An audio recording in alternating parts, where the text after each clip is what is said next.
Così hai deciso e ti farai finalmente la barca a vela. E sei finito sul canale giusto, ma questo lo sai già.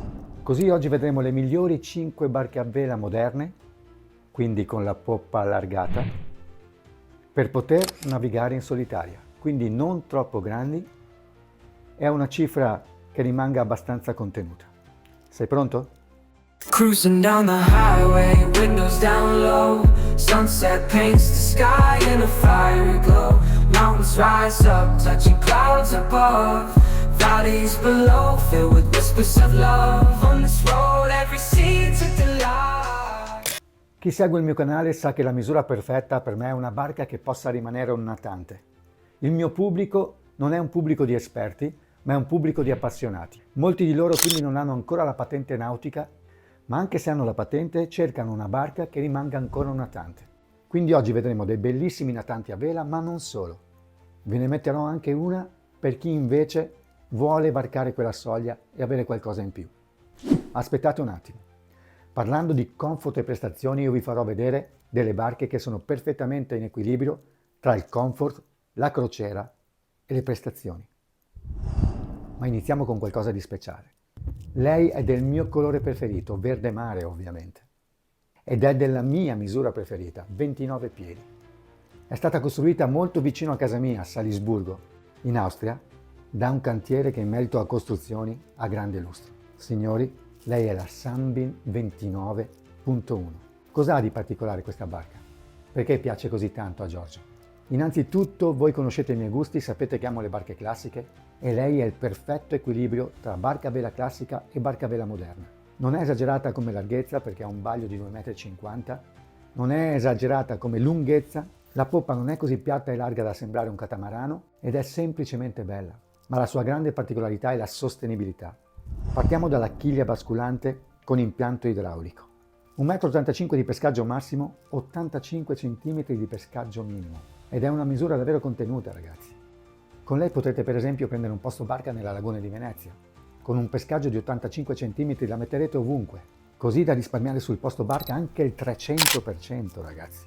Ma non solo, con la chiglia che le trae di 1 metro e rimane solo 85 cm, potrete caricarla su un carrello e portarla ovunque. Quindi potrete trasportarla in Sardegna, in Sicilia. Se volete fare un'esperienza nei mari del nord, potrete trasportarla con un carrello. E questo non è poco per un 9 metri, ragazzi, è tantissimo. Una barca trasportabile. Oggi sono al lago, domani sono al mare. Ma la sua ecosostenibilità va oltre questo. Infatti dispone di un motore elettrico, ragazzi. Equiparabile con un motore 12 cavalli diesel, come potenza in watt, che potrete equipaggiare se volete in sostituzione al motore elettrico. Ma vi dico che nel 2025 chi sta acquistando questa barca lo sta facendo con un motore elettrico, che dispone di un'autonomia pazzesca in quanto monta delle batterie all'avanguardia. Ma non solo. Pannelli solari integrati nella cabina. È una delle prime barche a vela che vedo avere questo. Dispone di tutta l'autonomia sufficiente per rimanere in mare giorni, sia dal punto di vista dell'alimentazione del motore che dal punto di vista dell'alimentazione di tutti i servizi. Per navigare in solitaria la barca è comodissima, perché tutte le sue cime in coperta sono integrate nello scafo. Non inciamperete mai in solitaria su quelle cime, perché sono integrate nello scafo. Winch elettrici, anch'essi sostenibilità dall'impianto innovativo.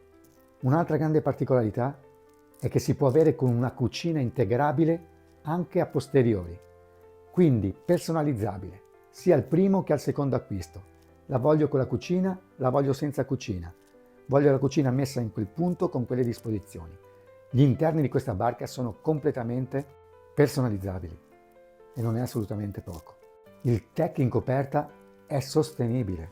Il concetto del tech laminato nel materiale legnoso che tutti conosciamo è finito. Questo tech è realizzato con materiali naturali, di conseguenza non si può nemmeno definire sintetico ed esposto ai raggi ultravioletti è dato per una durabilità che supera qualsiasi tipo di tech al mondo. Ora siamo nel 2025 e questa barca ha iniziato a navigare.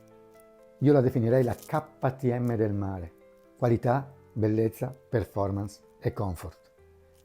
Quanto è bella la Sunbeam 29.1. E adesso veniamo alla seconda barca a vela di oggi. Questa barca a vela la consiglio a chi ha budget medio-alto. Quindi velisti sportivi, Alzate bene le orecchie. Questa è una barca a vela adatta a chi vuole divertirsi con comfort e prestazioni, ma anche adatta per la famiglia, perché dispone davvero di tutto. Il dislocamento di questa barca a vela è 4.600 kg, quindi il doppio della barca che abbiamo visto prima.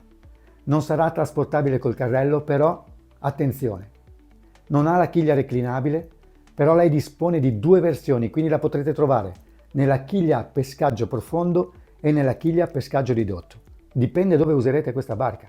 Con una barca a pescaggio ridotto potrete arrivare ovunque, laguna, non laguna, rade basse, quindi anche in questo caso abbiamo la fortuna di poter scegliere. La sua misura è oltre i 9 metri, 9,30 m, ma è sempre contenuta e rimane sempre un natante. Una velatura di 50 metri, pesa poco come la velatura del Sunbeam, che ne ha invece 47, ma garantisce davvero alte prestazioni perché la sua filosofia è una costruzione moderna.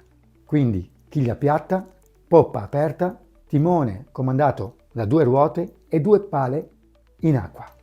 Il Sunbeam è perfetto per navigare in solitaria perché ha una caratteristica molto ricercata al giorno d'oggi, ovvero fiocco autovirante. Perfetto per chi non dispone di un equipaggio. Anche in questo caso si può ricevere con l'allestimento con fiocco autovirante. La cosa che salta subito agli occhi in questa barca sono gli spazi interni, perché sono davvero ampi per una barca di nemmeno 10 metri. Anche per via del fatto che le murate rimangono molto verticali e garantiscono spazio anche nel livello medio e nel livello basso, così da poter gestire meglio la movibilità interna. Lo spazio interno in una barca da 10 metri, 9 metri è fondamentale. Nel caso del Sunbeam erano 4 posti letto comodi, in questo caso invece sono 5 con la dinette convertibile. È una barca che dal punto di vista dei costi costerà un po' più delle altre. Però c'è il suo perché. È una barca a vela che è capace davvero di far sognare uno come me. Anche se amo le barche classiche, riesce a mantenere una condizione comunque di classicità. E una cosa molto importante che vi dico su questa barca è che la si può reperire sul mercato dell'usato. Non è una barca impossibile da trovare. La potete trovare sui siti internazionali, ma anche sui siti italiani. Per chi vuole questa barca allora in bocca al lupo, perché se la troverete in buone condizioni vi cambierà decisamente la vita. Andiamo avanti? Bene, siamo alla terza barca di oggi. Vi ho sempre presentato barche a vela classiche, oggi vi presento barche a vela moderne, poppa larga, doppio timone, doppia pala nell'acqua. Ma non poteva mancare una delle mie classiche francesi, Oceanis. E quando dico Oceanis, a cosa pensate? Sì, avete ragione. Beneteau mi ha conquistato anche nell'era moderna con il suo modello di punta, Oceanis. Beneteau Oceanis 30, nella sua moderna colorazione grigio topo lucido, mi ha rapito. Opera morta bianca, scafo grigio, è bellissima, semplicemente bellissima. E poi è un Beneteau.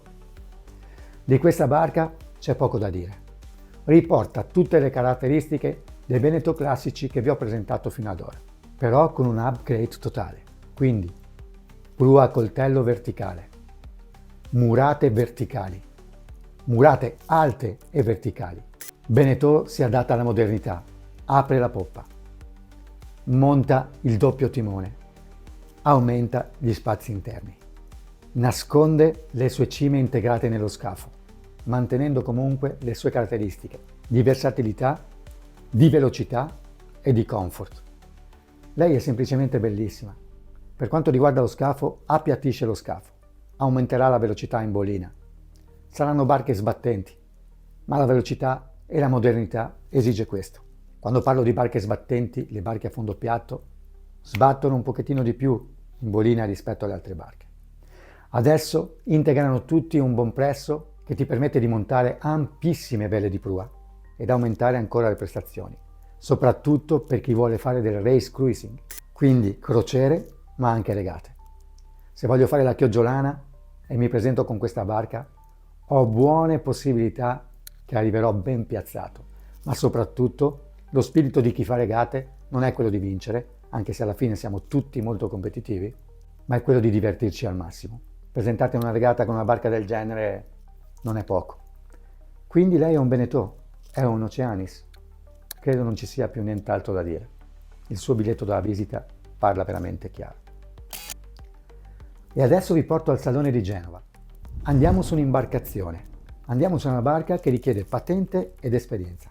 Vi presento un 49 50 piedi e lo faccio in presenza. andiamo a visitarlo nel suo interno. Anche lei mi ha colpito perché è del colore che io preferisco, verde mare, visto che amo il mare, e anche per quanto è bella, ragazzi.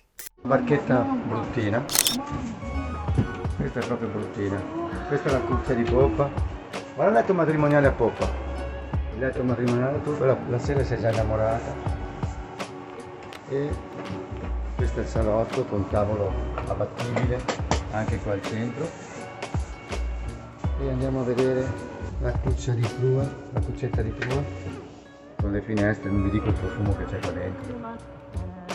L'altezza è come Semket, non di più. Vediamo il bagno, questo è il bagnetto, questa è la cuccia di prua, la cuccetta di prua, la sera è laggiù. Come in Semket la cucina d'angolo con il forno, mamma mia che bella. Ho chiesto al venditore di farmi un preventivo per questa barca, so che sbiancherò. Modello di 2 anni fa. Sapete che a me piace concludere sempre con dei capolavori, con un mamma mia. E il mamma mia l'ho riservato per una barca veramente, veramente speciale. Visitata in salone e stavo per svenire. Oggi vi ho presentato barche moderne, recentissime, con poppa aperta, doppio timone o barra in una poppa completamente aperta e un fondo piatto. In questo caso non voglio smentire questo video e presentarvi una barca appena presentata, con poppa piatta come vi ho promesso, ma che sia il perfetto compromesso tra il classico, la linea classica che è quella che io adoro, e la modernità. Quindi una poppa relativamente piatta, ma che riesce ancora a rimanere nelle linee classiche che io considero le vere barche a vela. Lei si chiama Flyer 33, quindi anche lei ha la fortuna di rimanere natante, perché per pochi centimetri non supera i 10 metri, ma è bellezza pura. Un gusto impressionante, una linea internazionale e delle caratteristiche che la mettono al primo posto di questa mia classifica di oggi. Guardatela, pozzetto di poppa assolutamente vivibile, coperta completamente aperta e piatta, ma che riesce a dare ancora quell'immagine di barca a vela classica che stringe. Quindi una barca a vela che appare stretta, compatta, lunga, affusolata e aggressiva. Il pozzetto estremamente lussuoso, con sedute in pelle color cammello che mi fanno svenire, che si integrano perfettamente in questo tech classico con riflessi e venature rosse. Classicità e modernità. La bellezza è un compromesso tra originalità e impatto visivo. Qui c'è tutto. Il solo suo ingresso in pozzetto, là dove non c'è la seduta, fa credere che stiamo per entrare in un castello britannico. Entriamo nel suo pozzetto e scopriamo che i suoi interni sono ancora più moderni. Neon luminosi integrati sotto un allestimento chiaro e modernissimo. Bagno completamente ergonomico e ben integrato nella cabina. Insomma, una barca a vela classica moderna di nemmeno 10 metri che visitandola all'interno sembra un 50 o 60 piedi, come erano una volta le barche a vela classiche. Perché non sembra, ma questa barca a vela apre fino a 3 metri come vaglio. Risulta così slanciata perché è stata disegnata genialmente. Semplicemente bellissima, semplicemente bellezza classica e moderna. Così la definisco. Per questo questa barca a vela oggi la metto in cima alla mia lista. Anche se la barca a vela, il Sunbeam, con la quale ho iniziato, forse è quella che oggi come qualità-prezzo, per quello che cerco io da una barca, sarei disposto ad acquistare, oggi proprio, e portarla via magari su un carrello, col suo dislocamento di 2600 kg. Quindi valutate, ragazzi, sapete già che io sto partendo per un lungo viaggio. Vi state iscrivendo al mio canale, chiedo di farlo ancora, di commentare e dirmi qual è la vostra barca a vela preferita e qual è la barca a vela che preferite in queste 5 che vi ho presentato oggi. Iscrivetevi a questo canale perché stiamo per partire per un viaggio informativo. Farò la mia guida, la guida dei marina più accessibili d'Italia, non dal punto di vista fisico, ma dal punto di vista economico, che è quello che vi interessa. Soprattutto per me, se decidessi oggi di acquistare una barca, dove tenerla? Se decidessi di fare una lunga crociera, magari il Giro d'Italia, dove ormeggiare per spendere una cifra contenuta. Si può fare? Sì, si può fare ancora in Italia. Quindi iscrivetevi al canale e partite con me. La barca a vela adesso si trova in preparazione tra il cantiere e l'acqua, dove la sto registrando, sto mettendo degli strumenti e sto migliorando la sicurezza perché è una barca bella adattata. Ma faremo un grande giro insieme, lo farò in solitaria, ma a volte in qualche tappa porterò qualcuno di voi. Se vi va, candidatevi ad essere mio equipaggio per un giorno o 2 giorni e raccontarmi un po' di voi, che tipo di velisti siete o anche se non avete la barca, che uomini siete. Grazie per permettermi di essere con voi. Ormai siamo una piccola, anzi neanche troppo piccola città. Ci muoviamo tutti insieme, pensiamo con un cuore solo e con tanti cervelli. Ciao da Giorgio e il mare. Cruising down the highway, windows down low. Sunset paints the sky in a fiery glow. Mountains rise up, touching clouds above. Valleys below, filled with whispers of love on this road.